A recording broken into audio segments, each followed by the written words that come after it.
ಮಾಡ್ತಾನಂದರೆ ತನ್ನ ಒಂದು ಸೈನ್ಯವನ್ನು ವ್ಯವಸ್ಥಿತವಾಗಿ ಮಾಡಬೇಕು ಅನ್ನೋದಕ್ಕೋಸ್ಕರ ಬೇರೆ ಬೇರೆ ಕೆಲಸಗಳಿಗೆ ಬೇರೆ ಬೇರೆ ತಂಡಗಳನ್ನು ಮಾಡಿ ಪ್ರತಿ ತಂಡಕ್ಕೆ ಒಬ್ಬ ನಾಯಕನನ್ನು ಮಾಡ್ತಾನೆ. ಅಡುಗೆ ಮಾಡೋದಕ್ಕೋಸ್ಕರ ಅವನೊಂದು ತಂಡವನ್ನು ಮಾಡ್ತಾನೆ.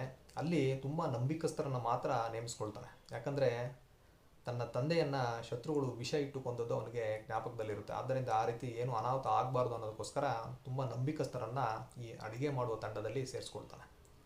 ಅದೇ ರೀತಿ ಈ ಒಂದು ಬಿಡಾರದ ರಕ್ಷಣೆಗೆ ಮತ್ತು ತನ್ನ ಅಂಗರಕ್ಷಣೆಗಾಗಿ ಅವನು ಒಂದು ತಂಡವನ್ನು ನೇಮಕಾತಿ ಮಾಡ್ತಾನೆ. ಅದಕ್ಕೆ ತನ್ನ ತಮ್ಮನಾದ ಖಾಸರ್ನ ನಾಯಕನಾಗಿ ಮಾಡ್ತಾನೆ. ಈ ಬಿಡಾರವನ್ನು ಕಾಯಲು ಬೆಳಗ್ಗೆ 70 ಜನ ಮತ್ತು ರಾತ್ರಿಯಲ್ಲಿ 80 ಜನ ಕೆಲಸ ಮಾಡ್ತಾ ಇರ್ತಾರೆ. ಅದೇ ರೀತಿ ಕುದುರೆಗಳ ರಕ್ಷಣೆಗೋಸ್ಕರ ಅವನೊಂದು ತಂಡವನ್ನು ಮಾಡ್ತಾನೆ. ಅದಕ್ಕೆ ತನ್ನ ತಮ್ಮನಾದ ಬೆಲ್ಗುಟೆಯನ್ನ ನಾಯಕನನ್ನಾಗಿ ಮಾಡ್ತಾನೆ.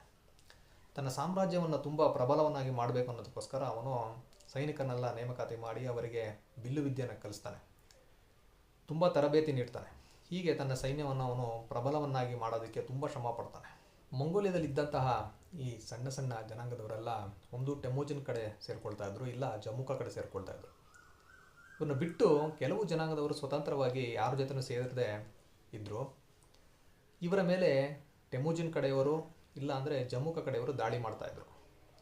ಜಮ್ಮುಕ ಕಡೆಯವರು ದಾಳಿ ಮಾಡಿದ್ರೆ ಅವರು ಈ ಜನಾಂಗದವ್ರನ್ನ ದರೋಡೆ ಮಾಡಿ ಅವ್ರನ್ನ ಹತ್ಯೆ ಮಾಡಿ ಅವರಲ್ಲಿದ್ದಂತಹ ಮೇಕೆ, ಕುದುರೆ ಮತ್ತು ಹೆಣ್ಮಕ್ಳನ್ನೆಲ್ಲ ಅಪಹರಣ ಮಾಡ್ಕೊಂಡು ಬರ್ತಾಯಿದ್ರು.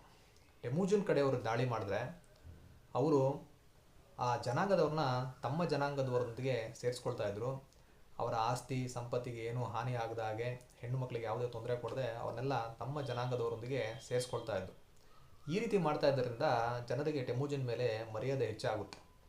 ಎಲ್ಲರೂ ಅವನು ಇಷ್ಟಪಡೋಕ್ಕೆ ಶುರು ಮಾಡ್ತಾರೆ. ಇಂತಹ ಸಂದರ್ಭದಲ್ಲಿ 1190ನೇ ಇಸ್ವಿನಲ್ಲಿ ಒಂದು ಘಟನೆ ನಡೆಯುತ್ತೆ.